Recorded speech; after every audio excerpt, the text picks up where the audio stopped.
Welcome to Om Times TV, a division of Om Times Media and Broadcasting. What happens in the sky affects life down here on Earth. The celestial compass shows you how and guides your way with astrology you can use from professional astrologer Kathy Beal. Every episode features her light-hearted, practical forecasts and navigational tips, blended with humor, optimism, and a love of patterns, symbolism, and pop culture references. Kathy translates technicalities into concepts that apply to real life. You'll learn how the current moment ties to where we've been, from the recent past to cycles that last happened years ago, and get a look at where we're heading. And much more, from special topics to special guests. The Celestial Compass, enlightening, entertaining, and empowering. Here's your host, Kathy Beal.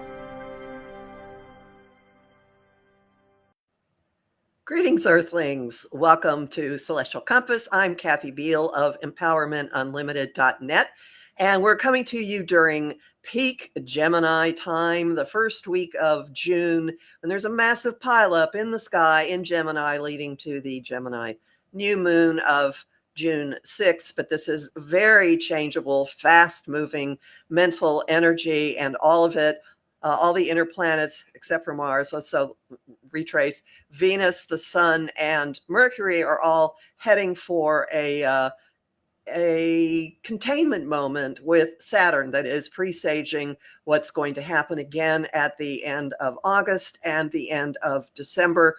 And part of the every which way aspect of life affects this show immediately, because my announced guests had to reschedule due to illness, and I am incredibly grateful to Alex Miller, Asteroid astrologer, for jumping in on extraordinarily short notice to come back. A brief introduction. Alex is a professional writer and astrologer, author of the Black Hole book, detailing deep space points in astrological interpretations, and the forthcoming Heaven on Earth, a comprehensive study of asteroids, both mythic and personal. His website is alexasteroidastrology.com. I highly recommend that you sign up for his mailing list, because you will get a newsletter every time one of his fascinating articles comes out discussing what's going on in the news, which leads to our topic. This episode is brought to you by the planet Saturn, which rules the law, the courts, and consequences. And so Alex and I are going to look at the astrology of legal proceedings in the news, a historic criminal trial and the conviction that just happened of a former president, the state of the skies on his sentencing day, and a whole lot more. Welcome, Alex. Thank you, Kathy. Thanks for having me on again. I am thrilled. Everyone's always so happy to listen to what you add to the transit and the general chart forecast, because your take is always fascinating and illuminating and accurate. Well, that's good to hear. Thank you. Now, I know you already put one article out on our main topic, but you told me you'd like to start with the trial chart. Actually, I'd like to just talk about the natal briefly up front. Please, because there are things there. I'm sorry? Please, go right ahead. Take it away. Oh, okay. Bit of a delay here. So, as we know, if it's not in the natal chart, there won't be an event for you to interpret. There always has to be that potential there. That seed has to be there to bring these issues up as we progress through our lives. And there are 3 points in particular that I wanted to bring to your attention from Trump's natal birth chart. The first is an asteroid called Darest. It's D''arrest.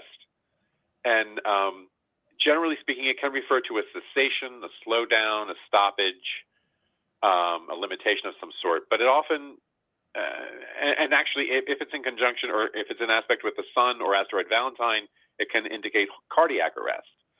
But it often also just manifests very literally as things that, constellate around the legal system and being arrested. Arrest, detention, charges filed, indictments, things of that nature.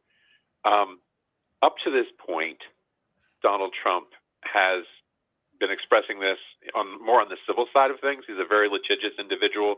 He's sued often. He countersues, et cetera, et cetera. That would fall within broadly within arrest's purview as well. But of course, within the last year and a half, we've gotten to the criminal side of things, and this is something that's been waiting in potential since his birth. And that's because duress is one of the several points in Trump's chart that is at station. Stations occur when a point, from our perspective, appears to slow its motion in the sky, come to a standstill in reverse direction for a period of time before it once again resumes forward motion. These bodies, when they are stationary, create sort of warps almost, or embeds in the psyche that attract a lot of energy. And whatever the point may be, expresses itself much more strongly than it would in its normal function if it's moving at a standard rate. So having duress at station shows a high probability that there will be encounters with the law at some point in the life. And in this particular instance, it's at 24 Libra, which of course was highlighted by the solar eclipse on April 8th, just a week before the trial began. Although he's obviously past the legal stage of being arrested and charged by the time he gets to trial, nevertheless, that activation kind of resets the natal potential for that sort of interaction. The second point is one that I'm sure many astrologers have commented on, but I'm going to add a little bit of my own spin here, which is the Saturn-Venus conjunction that he has at 23 and 25 Cancer. In and of itself, that speaks a lot to business issues with finances and women, all of which come in play into this story. But what a lot of astrologers who aren't using asteroids wouldn't see is that asteroid karma is exactly conjunct that Saturn. And so that means there will at some point in a life be a period of reckoning, a comeuppance, a need to pay the piper and be held accountable for prior misdeeds or positive deeds. You could receive benefit from what you've done in life too. And that, of course, was also highlighted by the eclipse, at least the Saturn karma portion was. And then the final point that I wanted to mention was an exact conjunction in his chart at 16 Cancer of asteroids Nemesis and Bilk, again, activated by this eclipse. Nemesis refers to ruin or destruction, often self-created. And Bilk is named actually for an observatory in Dusseldorf, Germany, but it acts very well in its English language usage as financial fraud or shady dealings, something that isn't on the up and up. So obviously, the eclipse really focused everyone, on these issues for Trump. An issue involving finances with a woman who may be a love interest on some level that affected his career, and particularly the run for the presidency, which is also Saturn. And this is something that has led to legal entanglements via duress and a period of, self-created ruin due to, again, financial dealings that were not on the up and up. May I ask a question here? Could you repeat again where Nemesis is? Yes, it's at 16 Cancer, exact with Bilk. 16 Cancer. Okay. Oh, yeah. Okay. Yep. Mm-hmm. Yeah. Makes sense. That's actually the strongest hit from the eclipse. The others are, we usually give it to 5 degrees, I guess most astrologers do for an eclipse. That one's only 3 degrees off the 19 Aries, eclipse point. So that was the biggest hit of the. And I'd like to also just throw in that the Saturn at 23 and Venus at 25 Cancer are in the 11th house if you use the 29-degree Leo rising chart. In the 11th house, organizations that could be Trump org right there. Right. Sure. Or dealing with the American media, whatever. But at any rate, that adds a little texture to it. All right. Well, then this leads really beautifully into the chart for the start of the trial, doesn't it? Yes, it does, quite a bit. And again, what I always look for first after casting a chart is what's standing still, what's at station, because that's going to give you the most bang for your buck, so to speak. And the trial, rightly or wrongly, has been characterized by the media as the Stormy Daniels trial. So it probably won't be a shock to you to find that asteroid Storm is at station when the trial begins. And actually, asteroid Daniel, which is one of several that we can use for Daniels, is conjunct the Sun along with Trumper, which is our referent for Donald Trump. So you got to kind of see that all encapsulated right there. The Sun brings focus. Who's it bringing focus to? Donald Trump. In what is it bringing focus to? The Stormy Daniels trial. And then the stationary storm reasserts that in no uncertain terms. That was actually also angular for the start of the trial, for the start of jury selection. The storm was exactly on the descendant in that moment. Allies and open enemies for those of you listening at home. Right. And actually, what is I'm glad you mentioned that, because what was such a striking feature about this particular trial was that so many allies became, in effect, open enemies merely by giving honest testimony about their interactions.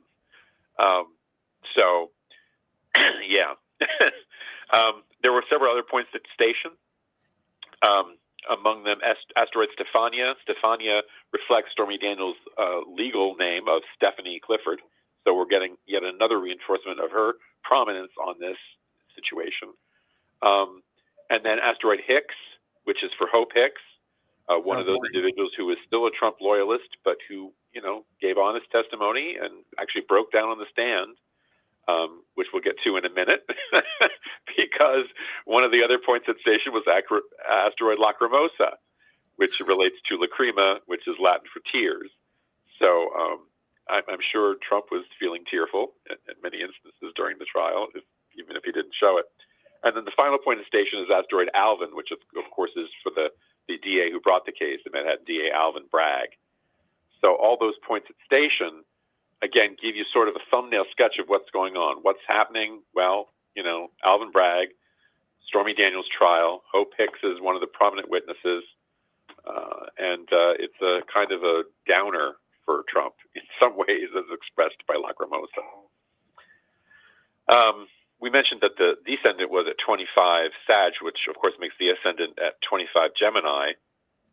And right there's an exact conjunction, which again is something very telling for the circumstances. It's a conjunction of asteroids White House and Ascalaphus. Now, White House, of course, refers to the presidency and to the president in general. And then Ascalaphus is named for a mythic Greek character. When Persephone was abducted and taken to the underworld, she was very unhappy initially, and no one knew where she was, et cetera, et cetera. So during her time there, she really didn't eat. She just didn't feel like it, But one day, she was out in the garden, and she plucked a pomegranate and ate a few seeds. Ascalaphus was the gardener of Hades, and he happened to take note of this. And then later, when Persephone's whereabouts were discovered, Zeus was called in to arbitrate the situation. Her mother wanted her back. Her rapist abductor wanted to keep her. And so Zeus said, I'll tell you what, she can stay. She can return to her mother so long as she didn't eat anything while she was in the underworld. Ascalaphus comes forward and says, sorry, sir, but she did eat these pomegranate seeds. And so therefore Zeus splits the baby and says, okay, 6 months in the underworld with your possible husband, and 6 months in the light world with mommy. So Ascalaphus astrologically represents the witness. And that's why the exact conjunction of White House and Ascalaphus on the ascendant is so important here, because as we noted before, so many of these people were Trump people. They were people who worked in the White House or worked for him while he was president, both of which would be covered by White House, the asteroid. So that I thought was a significant moment as well. And then, we mentioned the Sun conjunct Trumper and Daniel. It's also squaring the Moon at the time, which is in exact conjunction with asteroid Niobe at 23 Cancer. Now, Niobe is one of those points that relates to pride and sort of pride going before a fall. Without getting into too much of the myth, Niobe was overly prideful about her offspring and thought they were better than some of those of the gods. And in retaliation, Artemis and Apollo killed all her children, just to kind of make their point. So again, we're seeing an emphasis on pride, which is something we do often associate with Trump. And then in addition, in the mix there, not exactly conjunct, but within orb, we have Achilles, asteroid Achilles at 26 Cancer. Achilles refers to a weak spot or vulnerability, a character flaw inherent in the native that threatens to destroy the native. Asteroid Nemesis, which again is that sense of self-created ruin or destruction. And these, if you'll probably note as I'm listing the degrees, they all conjoin that natal Trump, Saturn, Karma, Venus conglomeration. They're all, within that. The moon Niobe is exactly on Saturn Karma. So again, a period of being called to account for misdeeds, in the realm of career or business. And the Achilles asteroid being right up next to Venus and Cancer, money and women. Right. Two of his big trip-up points. So to continue with the angles on the chart, we have the midheaven is at 0 Pisces, conjunct Damocles, which is that sense of doom or destruction hanging overhead, waiting to descend at any moment, which certainly the trial would have been for him. And that conjoins his natal descendant at 29 Aquarius. So it becomes even more personal with that connection. Something else I thought was astounding when I did the chart initially was asteroid. Part of the fun of this chart was that there were so many asteroids that connected exactly with the names in the trial. And one of them is asteroid Bragg. We've already talked about Alvin, which has an exact match. So does Bragg for the DA's last name. Bragg at 7 Aries is conjunct Devita at 2 Aries and Pecker at 15 Aries. That's David Pecker, lead witness. It's conjunct Clifford, again for Stephanie Clifford. Stormy Daniels is the legal name. That's 10 Aries. It's conjunct asteroid Cohen for Michael Cohen, the fixer who was the one who brought all this to light as to what had occurred there. That's at 11 Aries. Venus, we're talking about women and money again, at 12 Aries. And even Westerhout, which at 16 Aries is one of the other witnesses who dealt with the disbursement of the checks, if memory serves, that reimbursed Michael Cohen for his expenditures in the case. And asteroid Westerhout, as I said, was at 16 Aries. So the fact that they're all conjunct Bragg, which is the DA asteroid, says to me that he's got his ducks in a row. He knows what he's doing. He's got them laid out properly. They're tight. There's no nobody's off the reservation. They're definitely, he knows what they're going to say, and he's got it lined up the way he wants to say it, and he's going to make his case, and he did. And can I point out that the North Node on that date was at 15 Aries? There you go. That's where Pecker is, right? Where the asteroid Pecker is. That's right, exactly at 15 Aries. Yeah. And that was a very compelling testimony because he admits to this day he likes Donald Trump. He just told people what happened, and that's always much more compelling than someone who has an axe to grind, coming forward, which may still be a valid testimony, but you always judge their motives. Pecker didn't have a negative motive in this. I noticed at the time also that Thamus and Justitia, 2 more asteroids, I was wondering what they were going to be doing during the course of the trial. Excuse me.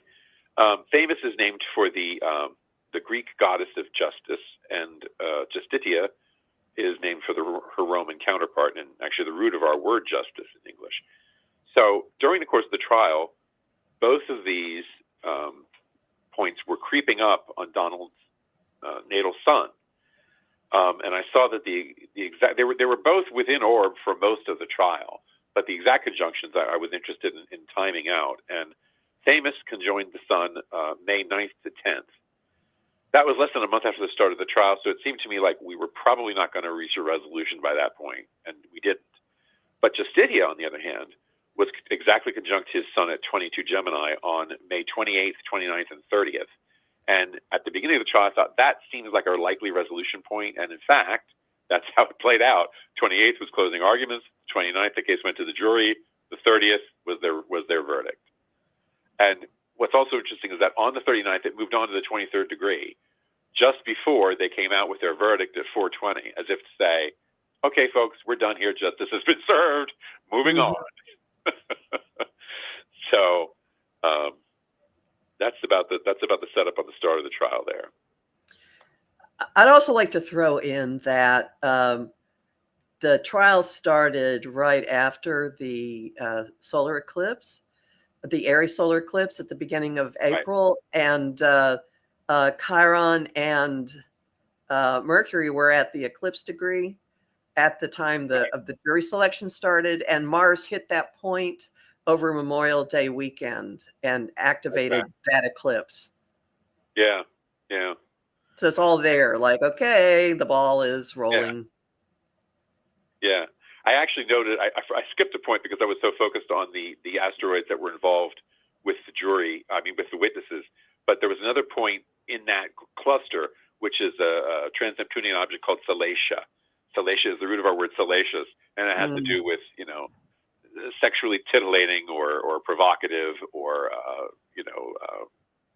whatever you want to say, information and scandalous type things. And of course, the Stormy Daniels testimony in particular was quite pushing the envelope on the salacious end of things. That's true. So that energy was also very focused at the start of the trial. So, are you ready to move on to the verdict chart? Well, yeah. Briefly, let's talk about deliberations when they were. They're almost the same chart, but what's interesting about the differences are the different angles that occurred.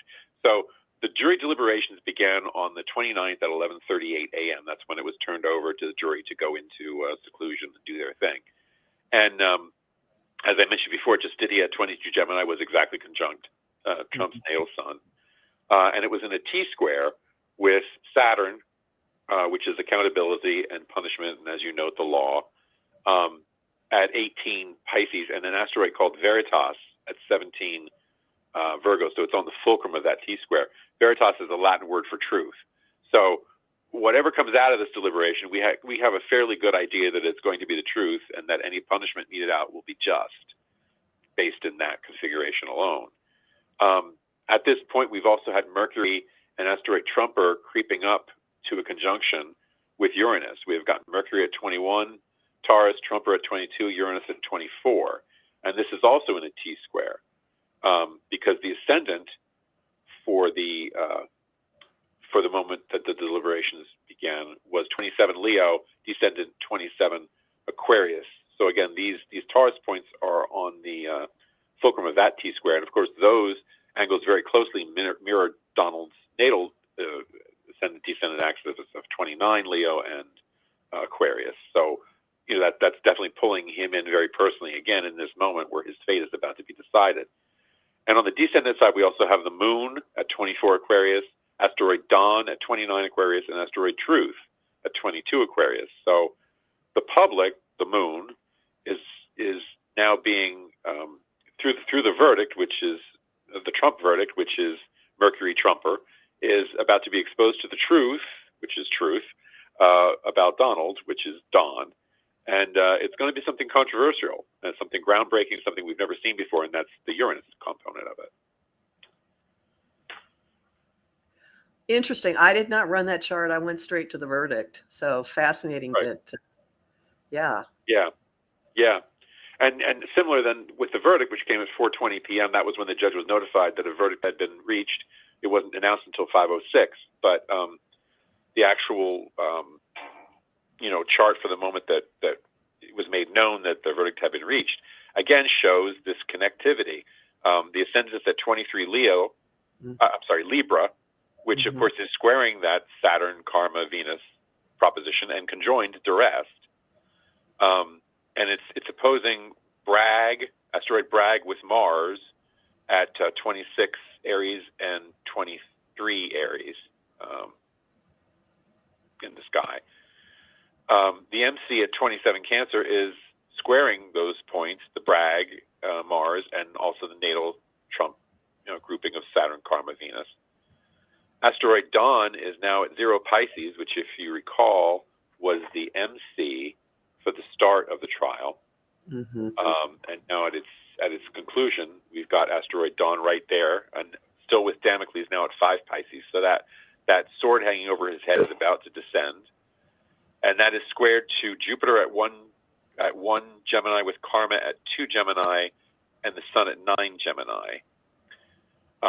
Which again, Jupiter is the courts, and the legal system, the deliberative, process of that.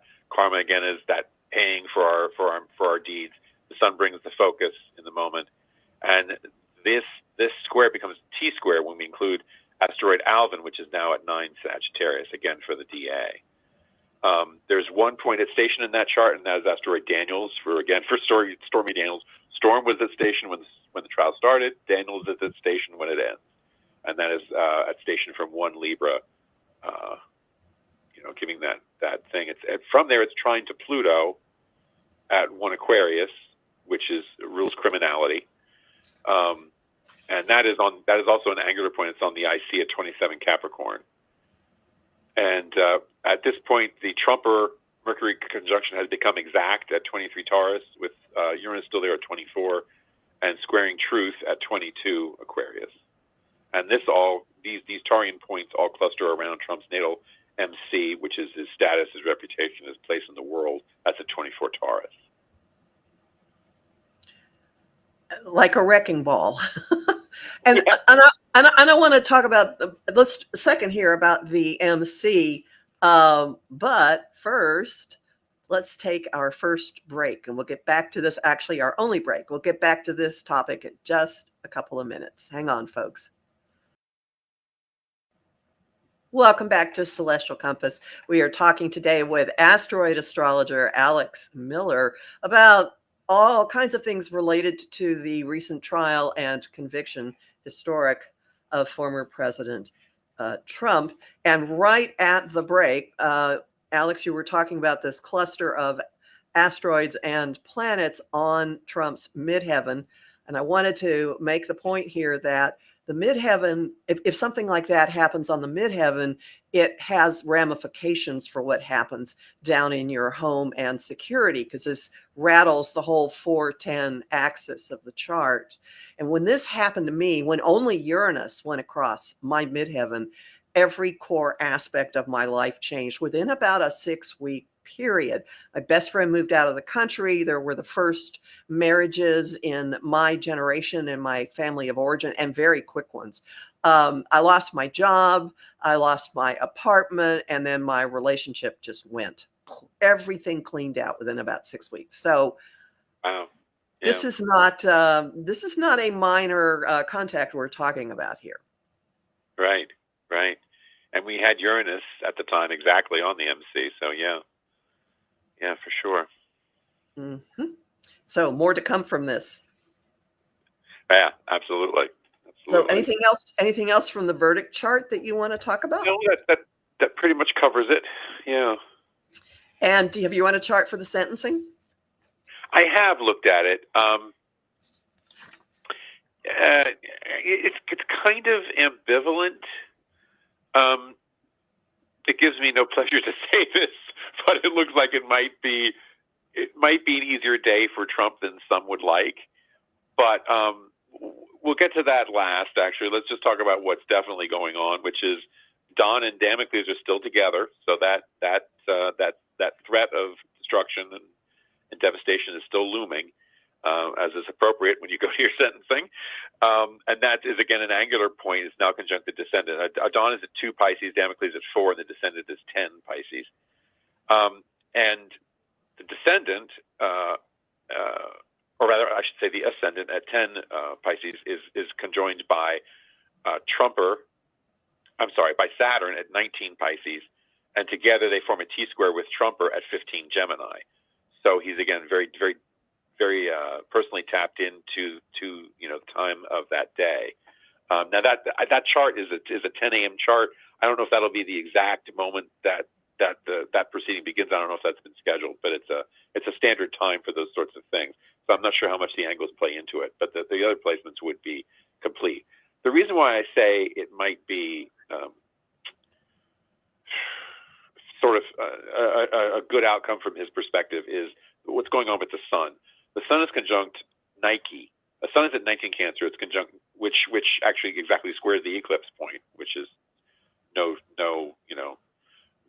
to sneeze at. But it's conjunct asteroid Nike, which is named for the Greek goddess of victory, and it's in a T square with Astrology, which is the Roman goddess of victory, at 12 Libra, and Fortuna at 19 Aries, the eclipse point. Fortuna, Nike and Victoria both suggest victory of some sort. Of course, you can make the argument, who is it victory for? Is it victory for Trump in getting a light sentence, or is it victory for the people in having, something significant that's applied to this? Fortuna is the one that's kind of going to decide which way the cat jumps here. Fortuna is named for the goddess of fortune, and most people say, oh, well, fortunate. Well, not exactly. Fortuna's wheel spins both ways. You're at the top sometimes and you're at the bottom sometimes, and it's really impossible to say from this placement exactly, where in that spinning of the wheel Trump will find himself. The only clue that I have outside of what's happening on the day is that Sun Nike conjunction is sitting right on top of that natal nemesis Spurlock at 16 Cancer. So, I'm thinking it might not be a great, outcome for him, but it's just kind of could go either way at this point. Typically, someone in that position, first-time offender, nonviolent crime, elderly, is not going to receive a great sentence for this because, of those factors and just the general guidelines for people in that position. But what factors in a lot into what the judge makes is things like remorse, which Trump is incapable of expressing. I mean, he's flouting that constantly. He's flouted it all through the trial, and he continues to do so. And it may not be the smartest move on his part to continually bash the man who has his fate in his hands and his daughter. So, I don't know how much professionalism Mershon is going to be expected to display on this occasion. He might just say, hey, buddy, you got it coming. But we'll see on the 11th of July, which is just 4 days before the RNC opens, and presumably will still nominate Trump as the GOP candidate for the president in 2024. Well, another thing or two about the sentencing chart. What do you make of Mars in Taurus in the 9th house of legal proceedings, right at the midheaven and exactly sextile Saturn? That sounds less promising. That to me sounds like a huge fine. I'm sorry, I missed that. That sounds like a fine to me. Yeah. That very possibly could be. Yeah. Which again would be a lesser punishment for the situation. That makes sense. I don't work with houses that much, so I'm more focused on bodies with mass when I do my interpretation. So I have to take them into consideration. But yeah, I mean that certainly fits the symbolism there for sure. Well, let me throw one more thing in. So Leo's on the cusp of the 12th house, which is a house of confinement, ruled by the sun. You said right. The sun is with Nemesis and ... right? On his natal Nemesis and Bilk, yes. Yeah. Well, there could still be something, I would think. Yeah, sure. That's an idea. Just an idea. All right, where would you like to go from here? Well, we'll just wrap up Trump with one more thing about the upcoming solar return, which actually occurs on the 13th, the day before his actual birthday this year, because of adjustments and anomalies in the way the celestial clock works. But what something you pointed out to me, which was a house issue that I don't normally notice, is that at that time the sun is in the 12th house of that solar return, and it's conjunct the 12th house ruler Mercury. So the 12th house is traditionally the house of isolation and things like incarceration and prisons.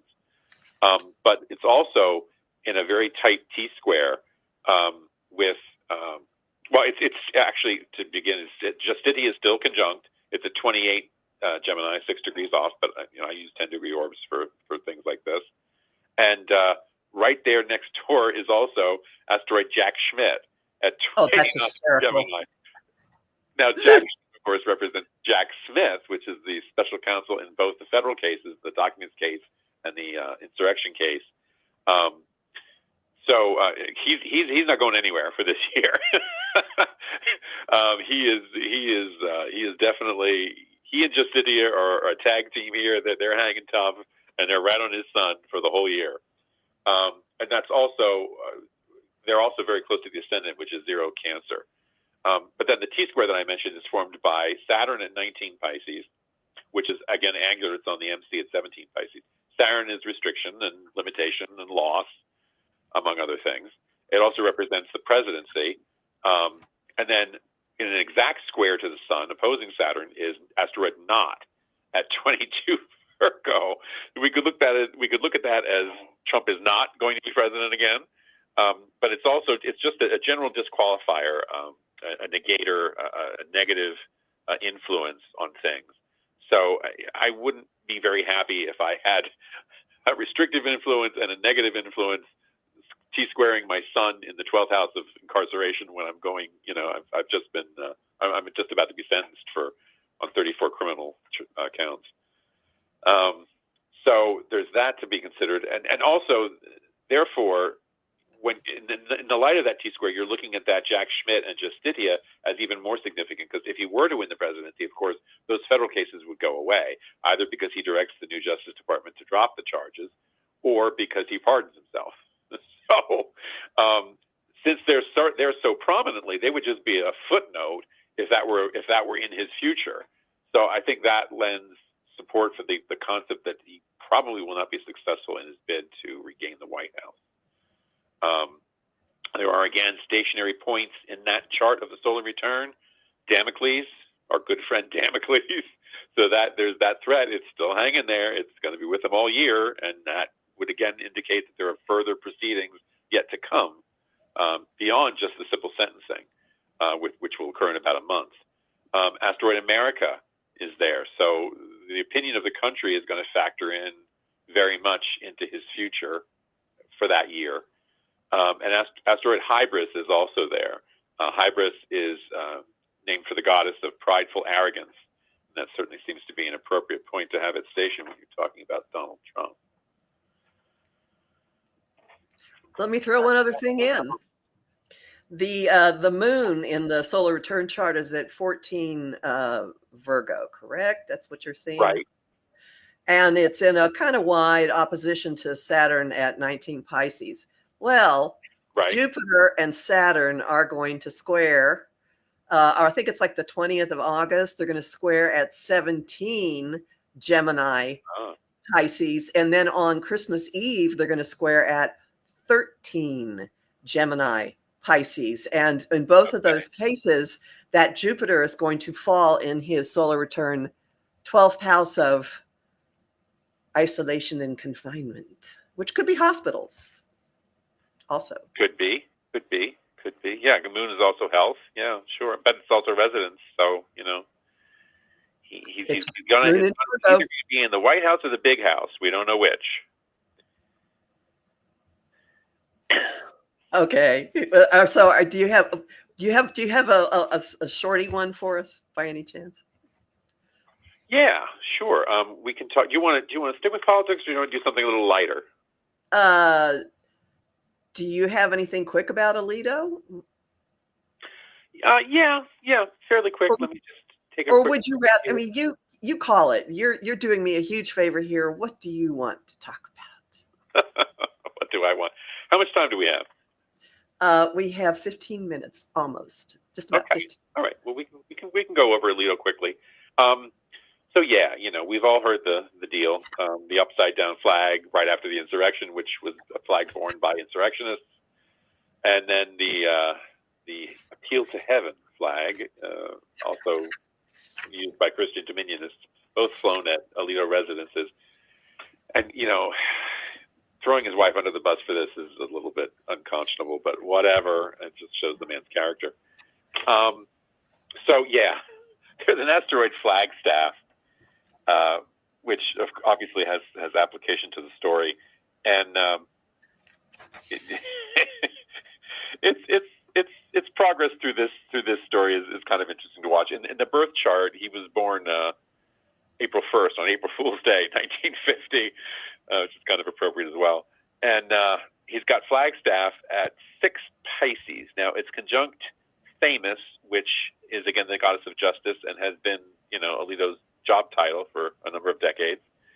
And it's also conjunct Photographica, an asteroid that represents visual imagery, such as the photograph of the upside down flag. So we've got a picture of a flag at a justice's home, right? What justice? Well, that would be a square to asteroid Samuel, which is Samuel with an E at the end, at 11th Sagittarius. And then there's a T-square with an opposition from Flagstaff et al. To asteroid Saturn. Planet Saturn at 14 Virgo, with the moon at 18 Virgo. So again, we're talking about a resonance. That's the moon angle to things. Saturn is sort of the blowback, the criticism of the situation. Incidentally, as an aside, he also has asteroid Bush conjunct Saturn, and George W. Bush was the man who appointed him to the court, so obviously influential in his career, which is Saturn as well. So then moving on to when the flag was actually photographed, hanging upside down, on the 27th of January 2021, we now have Flagstaff exactly conjunct Samuel, with Samuel embedded at station. So again, it's a moment of focus and concentration on this. With Samuel conjunct Flagstaff, I don't think you can really blame it on your wife. It was his choice, I would think. But then this is again connecting to the Justice Department, or not the Justice Department, but the justice system, because that is squared to asteroid Themis at 1 Capricorn, and Photographica now appears at 6 Virgo, which is opposed its natal degree, and it's in a square with an interesting cluster of Juno, which represents the spouse, Enver, E-N-V-E-R, which relates to the French term à l'envers, which means reversed, upside down, and asteroid Not, which is again that negator. So that kind of says to me that photograph of the flag was not something that was created by his wife, the upside down flag. And then when the story breaks, we again have Flagstaff in a significant position. It is semi-square Photographica now, from 8 Gemini for Flagstaff to 28 Cancer for Photographica, and we've got a square from Flagstaff to Not and Envers again, which is sort of a cautionary tale. Don't upend your flag if you're on the Supreme Court, please, because Not and Envers also square Justitia at 18 Gemini. So, Saturn is involved again. There's actually a T-square from that Not Envers to Justitia, and then Saturn is opposing Not from 17 Pisces. Okay, so you mentioned 18 Gemini. Let me throw in again. August 20th, transiting Jupiter at 17 Gemini, squaring Saturn at 17 Pisces. Right. How does that lock in? So, does that indicate perhaps some kind of squeeze at that point? Something happening here? Maybe, maybe not. It could be. I mean, Jupiter is the point that traditional astrologers would look to for the Supreme Court, because it has that affinity. If you're not using Justitian Themis, that would be the thing you look at. So yeah, it's basically restating the same thing from this situation. So I'd like to hope that he'd have a change of heart about recusal, but I mean, there's no one to make him do it, so I doubt he will. But we'll see. And then let's see. Okay, so here's a cool one. Morgan Spurlock. Yes. On May 23rd. Now, I don't know if most people will recognize the name, but you'll probably remember what he's most famous for, which was the documentary he produced in 2004, based on spending a month eating nothing but McDonald's in 2003, during which time he gained 25 pounds and went through a series of health crises based on his diet.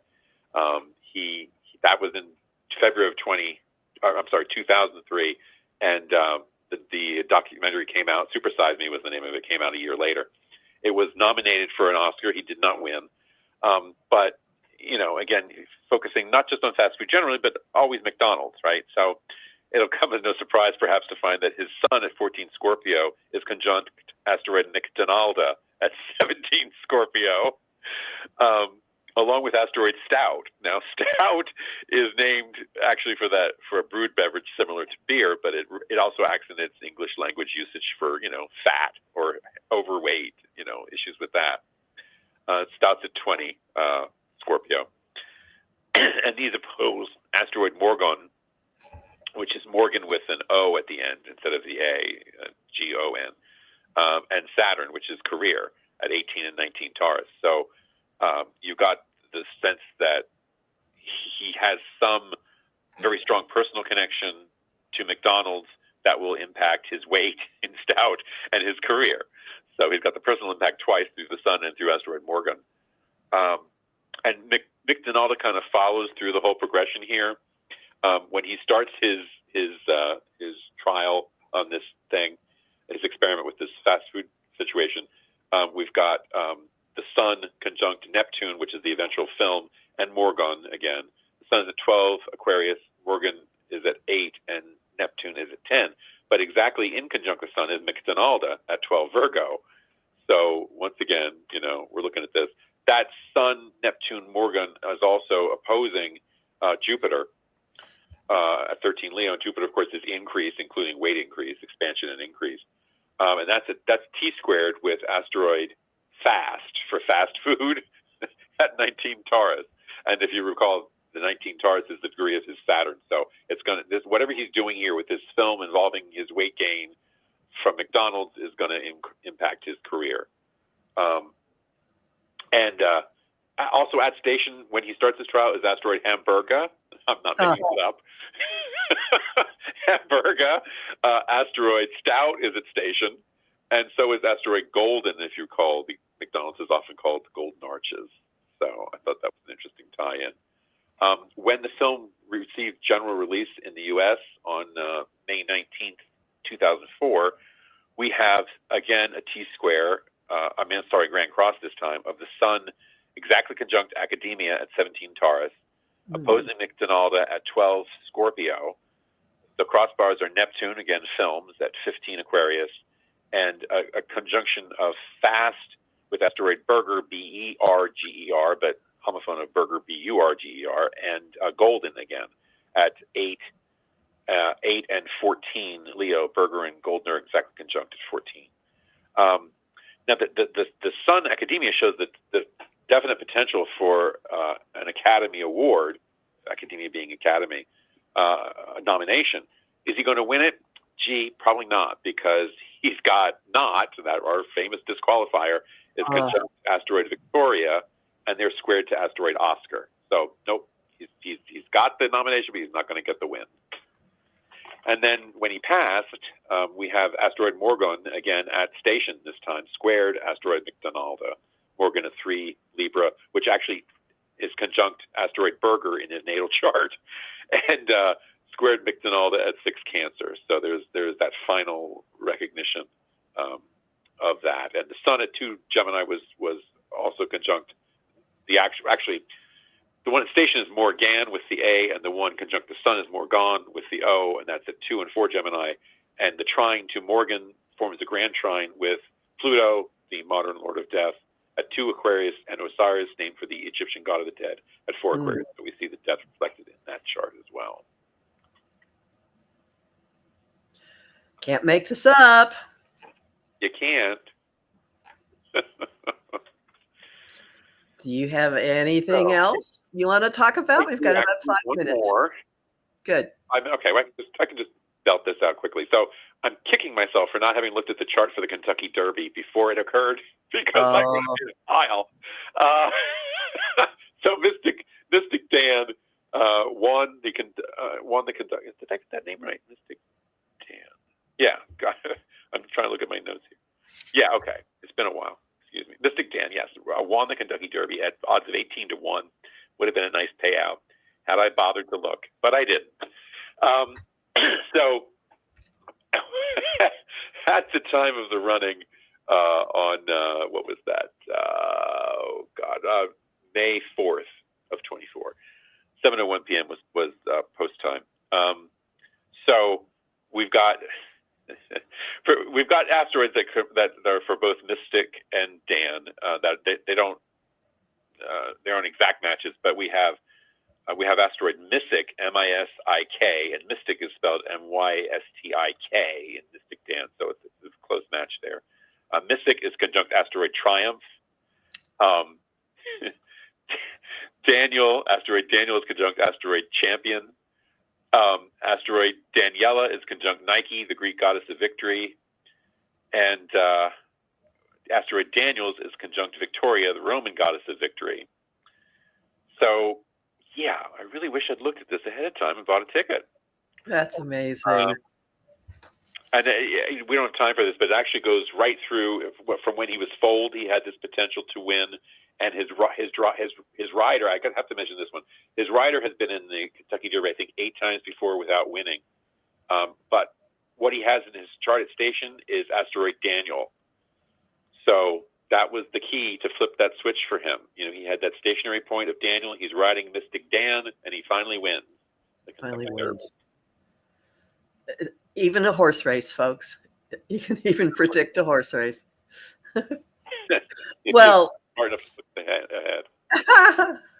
Well, thank you. This has been phenomenally interesting as always. I always love learning the extra nuances and the little wrinkles that you tease out of what's going on in the sky.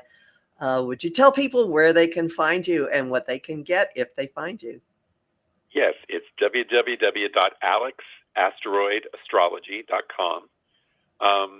This stuff is posted there. You can go to the archives. There's always a lot on the main page because I leave things up for a while for people to catch up. You can sign up there for the email, which is free. And anytime I post something new, you'll get an email giving you a quick rundown of what's there. And then you can go read the details if you're so inclined. But it'll keep you interested, I think. And you'll certainly have a greater appreciation for the wonders of the cosmos when you see exactly how granular you can get with some of this stuff.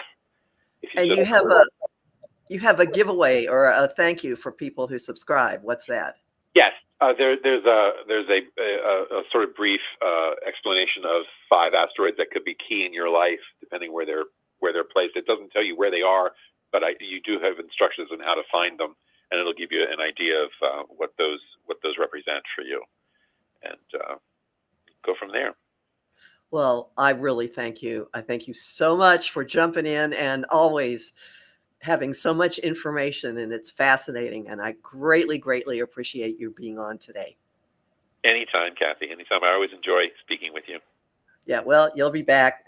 I will invite you back soon. Get your book written. We can talk about that. Yeah, it's coming along. I'm hoping to have it ready for publication by the fall. We'll see how that goes. But okay, maybe by Christmas we might have it in stores. I don't know. We'll see. Okay, great. All right. Well, everyone, my own forecasts are at empowermentunlimited.net and at ohmtimes.com. The only difference is my weekly reports or weekly forecasts are only at my website and my YouTube channel, Professional Aquarian. So thanks very much. Talk to you again soon.